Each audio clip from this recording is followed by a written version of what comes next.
Question दिया हुआ है एन एलॉय ऑफ आयरन कितना दिया हुआ है 53.6%, निकल कितना दिया हुआ 45.8% और मैग्नीज कितना दिया 0.6%। हैज़ अ डेंसिटी, देखो डेंसिटी कितना दिया हुआ है 8.17 ग्राम पर सेंटीमीटर क्यूब। ठीक है, कैलकुलेट निकालना है किसका, NI atom present in alloy जिसका डायमेंशन दिया हुआ है, डायमेंशन कितना दिया हुआ है 10.0:20.20:15 ठीक है सेंटीमीटर दिया हुआ है, सबका सेंटीमीटर में। अब देखो डायमेंशन दिया हुआ है, डेंसिटी दिया हुआ है, तो हम लोग एलॉय का मास निकाल सकते हैं। तो देखो वॉल्यूम ऑफ सॉल्यूशन या volume of alloy, volume of alloy, ठीक है। वॉल्यूम ऑफ एलॉय क्या हो जाएगा, वॉल्यूम कैसे निकाला था, length into breadth into height. मतलब तुम्हारे पास एक क्यूबॉइड है, ठीक है, जिसका लेंथ ब्रेथ और हाइट दिया हुआ है, कितना कितना दिया हुआ है 10 × 20 × 50। तो इसी चीज़ को निकालेंगे तो मल्टीप्लाई करेंगे तो कितना आ जाएगा ये 300 सेंटीमीटर क्यूब। अब देखो ये किस में आया, सेंटीमीटर क्यूब में आया, ठीक है। अब वही चीज़ डेंसिटी कितना दिया हुआ है 8.17 ग्राम सेंटीमीटर क्यूब, ये भी सेंटीमीटर क्यूब, ये भी सेंटीमीटर क्यूब में है। अब देखो डेंसिटी इक्वल टू क्या जानते हैं हम लोग, मास बाई वॉल्यूम। अब देखो मास निकालना है, डेंसिटी दिया हुआ है और वॉल्यूम निकाल लिया हम लोग, तो यहाँ से मास कितना आ जाएगा, मास इक्वल टू कितना आ जाएगा डेंसिटी इंटू वॉल्यूम। अब देखो डेंसिटी कितना दिया हुआ है 8.17 इंटू 8.17 इंटू कितना दिया हुआ है वॉल्यूम 3000। अब देखो 3000 से हम लोग मल्टीप्लाई करेंगे तो ये कितना आ जाएगा 24510 ग्राम।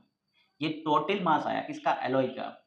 बट हम लोग का पूरा एलॉय में कितना परसेंट ऑफ निकल है 45.8%। मतलब ये पूरा जो मास आया इसमें से सिर्फ कितना परसेंट है 45.8% निकल है।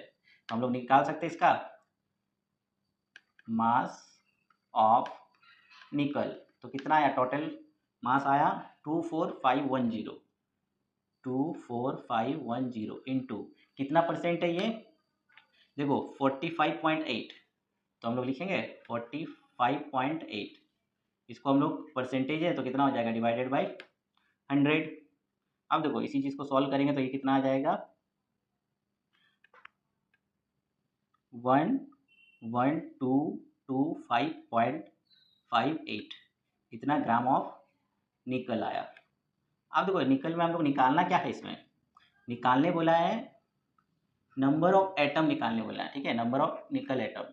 तो नंबर ऑफ एटम कैसे निकाला जाता है, number of nickel atom in alloy. तो हम लोग कैसे निकालेंगे, moles into Avogadro's number, moles into Avogadro's number. अब देखो एवोगाड्रोज नंबर तो पता है हम लोग को कितना होता है 6.022 इंटू 10⁻23। बट हम लोग को क्या चाहिए, मोल्स चाहिए। तो देखो ये मास निकल गया गिवन मास, तो मोल्स इक्वल टू क्या हो जाएगा given mass, given mass by क्या हो जाएगा मोलर मास। अब देखो गिवन मास है 1122.58 डिवाइडेड बाई मॉलिकुलर मास कितना होता है निकल का 58.6 होता है, तो ये कट जाएगा तो कितना आ जाएगा,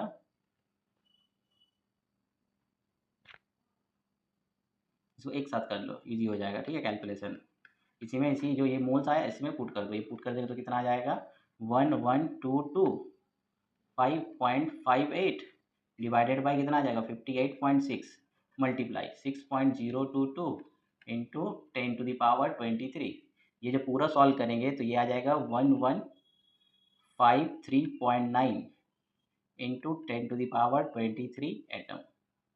देखो इतना एटम के बराबर होगा। मतलब इस एलॉय में अगर पूरा अगर एलॉय है, ठीक है, ये एक एलॉय है, तो पूरा में से मतलब पूरा जितना भी एटम होगा उसमें से कितना एटम निकल का होगा दिस, ठीक है, ये हो गया आंसर। अगर मान लो कभी आयरन का निकालने बोलता है तो कितना परसेंट हम लोग ले लेते हैं, पूरा एलॉय का 53.6 ले लेते हैं, बस उसका निकल जाता है। मैग्नीज का निकालने बोलता है तो 0.6 ले लेते हैं। तो इससे सब जितना भी एलोई दिया हो सबका निकल जाएगा।